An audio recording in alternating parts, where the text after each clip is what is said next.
বাংলাদেশের মানুষ ভারতপন্থী না, বাংলাদেশের মানুষ আমেরিকাপন্থী না, বাংলাদেশের মানুষ চীনপন্থী না, কোনো বাম ডান কোনো পন্থী না। বাংলাদেশের মানুষ হবে বাংলাদেশপন্থী। ৭১-এর পরে আমরা যে বাংলাদেশ আত্মত্যাগের বিরুদ্ধে, এবার হাজারো আত্মত্যাগ আর তখন লক্ষ লক্ষ মানুষের আত্মত্যাগ। সেই আত্মত্যাগের বিনিময়ে আমরা যে বাংলাদেশ পেয়েছিলাম, সেই বাংলাদেশটা স্বাধীন হয় নাই, স্বাধীনতা পায় নাই। সেখানে আমরা পিণ্ডির জিঞ্জির ছিন্ন করে আমরা দিল্লির গোলামের দাসত্ব পেয়েছিলাম।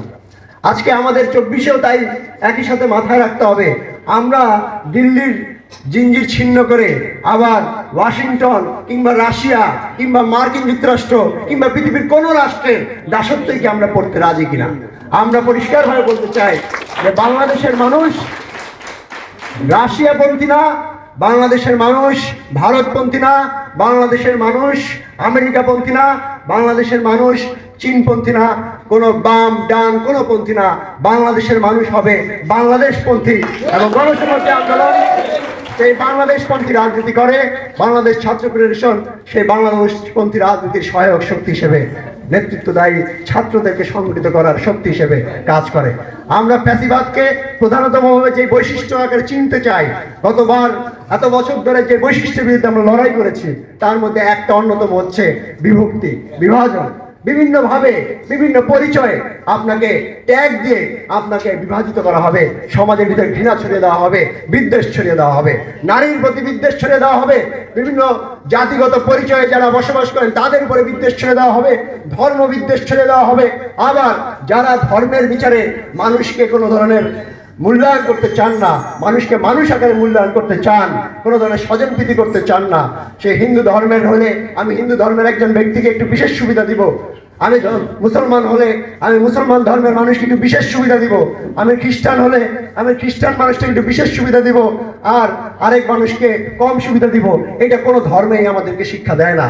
ফলে ধর্মের শিক্ষা সত্যবাদিতা, ধর্মের শিক্ষা ন্যায়পরায়ণতা।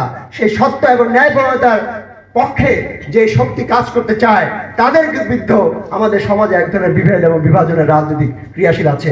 তাদেরকেও চিহ্নিত করে আপনি দেখবেন বিভিন্ন রকমের ট্যাগিং এর রাজনীতি অতীতেও ছিল, এখনো আবারও জারি হচ্ছে নতুন করে, নতুন পরিচয়। ফলে এই সকল বিষয়ে আমাদেরকে সতর্ক থাকতে হবে, আমাদেরকে জাতিগতভাবে সচেতন থাকতে হবে। না হলে আমরা যদি অতন্ত্র প্রহরী হতে না পারি, এই ২৪ পরে গণ অভ্যুত্থানের মধ্য দিয়ে জন্ম নেওয়া এই বাংলাদেশটা, তাহলে আবারও আমরা দেখবো ছিনতাই হচ্ছে। ফলে ডক্টর ইউনূস কিংবা ছাত্রদের কোনো প্রতিনিধি যারাই আজকে অন্তর্বর্তীকালীন সরকার থাকুক না কেন, আজকে বাংলাদেশ রাষ্ট্রের নির্মাণের দায়িত্ব, বাংলাদেশ রাষ্ট্রকে আজকে কৃষকের অধিকার, শ্রমিকের অধিকার, সর্বজনের অধিকার প্রতিষ্ঠার দায়িত্ব, গণমানুষের একটা গণতান্ত্রিক বাংলাদেশ প্রতিষ্ঠার দায়িত্ব। এই দায়িত্ব আজকে আমার, আপনার, আমাদের প্রত্যেকের।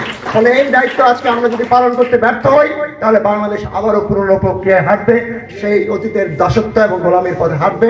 আজকে ছাত্র জনতার সামনে তাই আবারও সেই ঐতিহাসিক জাতীয় দায়িত্ব এবং কর্তব্য, এই কর্তব্য নতুন করে শিক্ষা, সংস্কৃতি, মানবিকতার বিনির্মাণের, সেই বিনির্মাণের কর্তব্য আমরা প্রত্যেকে কাঁধে তুলে নেব, সেই আশাবাদ ব্যক্ত করি, সেই অঙ্গীকার আমরা ব্যক্ত করি।